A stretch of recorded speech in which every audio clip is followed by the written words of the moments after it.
Les meilleures gardes de boxe. Comment trouver ton style? Salut à toi, dans cette vidéo, je vais te parler de garde et certainement un peu briser les stéréotypes qu'on peut avoir au niveau de tout cela. En fait, je ne sais pas si c'est ton cas, mais moi, lorsque j'ai commencé la boxe, j'avais deux entraîneurs.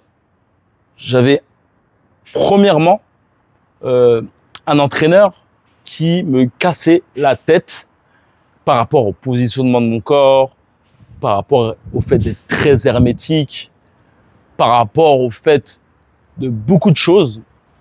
Et tout cela avait pour but de me canquer dans un moule. D'ailleurs, en regardant justement la plupart des boxeurs qui l'accompagnaient, c'est des boxeurs pros, des très bons boxeurs. Un qui était champion de France à multiples fois et qui a eu l'occasion même d'être champion d'Union européenne, et un autre boxeur tout aussi expérimenté, des boxeurs pros. Et ces boxeurs avaient justement une boxe un peu à la Rocky Marciano. Aussi, ce qui est très intéressant aussi avec ta garde, c'est que je pense que ta psychologie joue beaucoup pour trouver ton style, justement. Comment? En somme, si tu es un boxeur qui n'aime pas les coups, si tu es un boxeur qui est de grande taille, tu vas pas t'amuser justement à avoir une garde fermée, en ayant justement même ton attitude au niveau des genoux très baissée. Non, tu vas plutôt essayer d'être aéré dans ta boxe. Et je trouve ça très intéressant cette pensée, parce que on peut même voir par rapport à Tony Yoka. Je m'étais amusé à regarder les derniers combats de Yoka avant justement ses débâcles. Et en fait, il a toujours eu cette garde très compacte ou autre, et très percutant. Mais j'ai cette impression que sa garde, et je te cache pas que j'ai même regardé ses combats amateurs, en fait, il a toujours eu cette garde en fait. Et j'ai toujours cette impression que Yoka doit aérer plutôt sa boxe. C'est-à-dire que faire ce que a pu faire par exemple des Vladimir Klitschko, par exemple les deux frères Klitschko, avant qu'ils deviennent justement champions du monde pendant des décennies, pendant une décennie plutôt. Et ben ces derniers avaient justement des gardes compactes, cherchaient pas forcément à garder leur adversaire au loin. Et justement, ce qui les amenait, je pense qu'ils ont eu tous les deux, trois débâcles. Et c'est similaire justement d'ailleurs à Tony Yoka.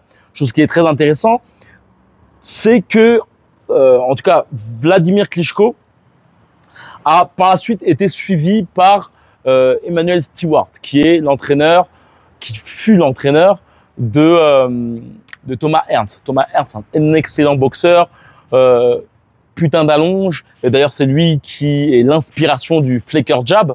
Ce jab à multiples reprises très rapide. Et Stewart, justement, a mis dans la boxe de Vladimir Klitschko l'utilisation du bras avant, du direct du bras avant.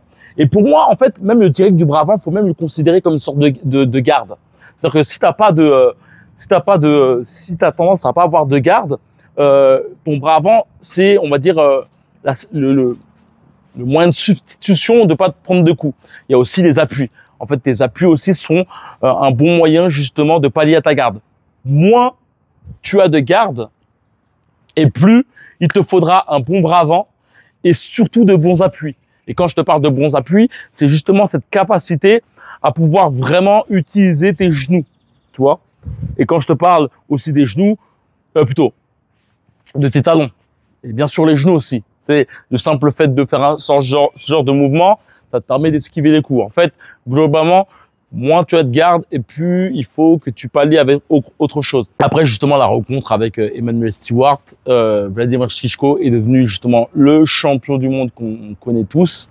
Et voilà, pour moi, il y a vraiment une chose très importante, c'est il te faut justement avoir une garde qui est en lien avec ta psychologie et aussi ta morphologie.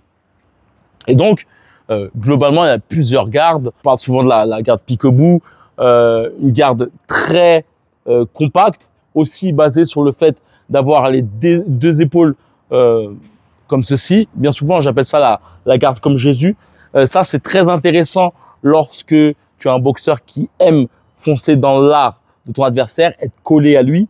C'est pas forcément des gardes que je conseille forcément. Et en plus, ce qui est très intéressant, c'est que on n'en trouve pas des masses, des Mike Tyson, à part Floyd Peterson, qui est justement, on va dire le mentor de Mike Tyson. Si tu ne sais pas, Floyd Peterson, c'est l'élève de Cus D'Amato. Il fut le plus jeune champion du monde des poids lourds avant Mike Tyson, 30 ans avant. Et la chose qui est pour moi essentielle au niveau de ta garde, cherche plutôt à avoir une garde assez basique en mettant justement ton épaule vers l'arrière. Après, je suis un peu casse-couille à ce niveau-là. Pour moi, c'est une chose qui va te permettre de sensiblement mieux frapper ton adversaire avec ton bras arrière. Après, il y a une chose qui peut être aussi tout assez intéressante, c'est l'importance de savoir justement être polyvalent. Pour moi, en fait, je pense qu'on est... Après, tout est relatif, en vrai de vrai.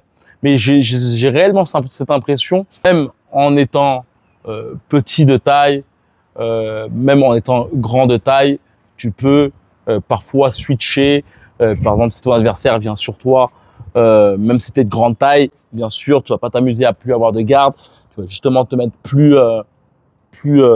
rapetissi, où tu vas accrocher. Si tu es de grande taille et que tu es loin de ton adversaire, tu peux te permettre justement de ne pas lever ta garde. Des boxeurs comme Terence Crawford sont excellents à ce niveau-là. Tu peux le voir son combat avec Victor Pistol, je crois bien, Postol plutôt. C'est pas, il est plus justement plus petit que son adversaire et néanmoins il ne lève pas forcément ses mains. Chose très importante au niveau de ta garde, si tu n'as pas les mains levées, tu te dois absolument de te protéger avec ton épaule. Et tu seras très efficace à ce niveau-là si justement tu mets, comme je t'avais dit, l'épaule en arrière. Parce que l'épaule en arrière va te permettre justement de pouvoir, tu vois, avoir ce côté. Donner des coups en mode main basse. Le secret, en fait, c'est simplement justement de te mettre en biais. Tu vois, parce que si tu fais ça ici, là, t'es pas protégé. Après, comme un con, tu vas te mettre à te crisper et donc perdre en efficacité et en rapidité. En fait, le secret, c'est simplement ça. Tu te mets en biais. Là, je me mets en biais, là, je suis bon, bam. Après, le délire, tu vas me dire, ouais, mais avec le bras arrière. Le bras arrière, pourquoi tu n'y arrives pas? Parce que tu n'utilises pas le talon ou tu vas pas faire en sorte d'avoir la symbiose entre tes deux épaules. Donc, regarde, là, c'est difficile. Donc, tu vas te crisper. Non, là, tu te mets ici, en mode au calme. Là, je suis protégé. Et je fais même pas de... Il n'y a rien là. Là, c'est là, boum, boum. Tu vois? Là, par exemple, avec mon bras arrière, boum. Épaule.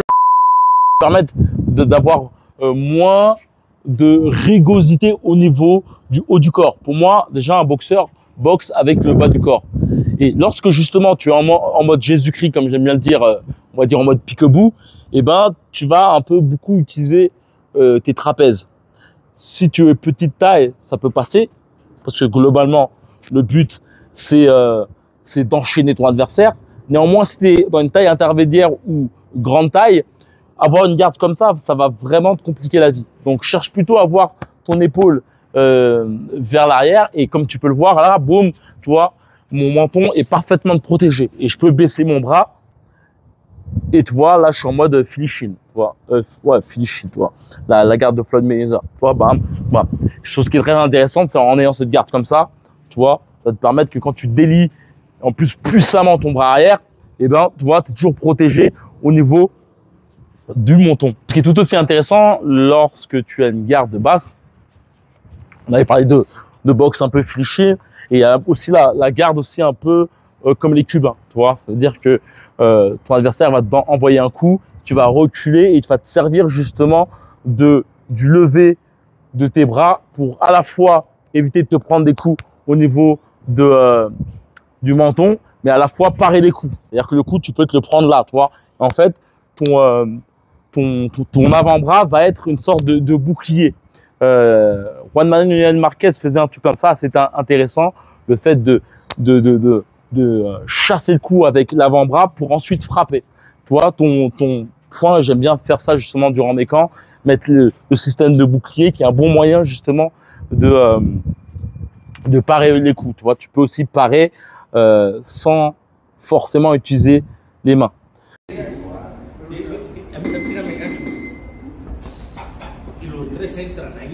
Ya abrí yo el pinche hueco. Yo abrí el hueco, mira, míramelo. Yo aquí abrí el hueco y ya estoy con el movimiento aquí y aquí, sí. Este nada más es como preparar. 1, 2, 3. Como las mantecas, ¿no? Las mantecas Medina así se la pusiste. Manteca Medina así le hice. Así lo hiciste. Sí. Y luego también cuando tiran el gancho, lo mismo, tira el gancho este. Mais voilà, c'est ça que je voulais te partager aujourd'hui. Aussi, la chose que je vais te dire, c'est qu'il y a un camp de boxe qui aura lieu au Mexique, dans la ville natale de Canelo. J'arrive toujours pas à le dire, Guadalajara. Et le but de ce camp, c'est comme d'hab, casser ton plafond de verre, te permettre justement de mieux boxer avec tes appuis et non uniquement avec le haut. Travailler vraiment cet aspect justement au niveau de frapper d'un bloc. Le but aussi, clairement, c'est de t'encadrer pendant 10 jours non-stop dans un tout petit comité. Si justement tu es dans un club où tu n'es pas forcément encadré, tu sens que tu stagnes, tu sens que tu n'as pas forcément les outils qui te permettraient de progresser, que tu sens que dans 6 mois, tu n'auras pas la progression que tu souhaites. Globalement, ce camp est fait pour ça. Tu verras justement dans le lien dans la description une tonne d'avis de personnes ayant participé à mes camps à Rio. Et là, ce qui est phénoménal, c'est que là, on est au Mexique. Clairement, on a l'occasion d'aller dans des salles, l'occasion de faire du sparring lourd avec des Mexicains. Et voilà. De toute façon, si tu souhaites avoir plus de renseignements, c'est dans la description. Il suffit simplement de cliquer. Et voilà, comme d'habitude, que la boxe est avec toi. Ciao.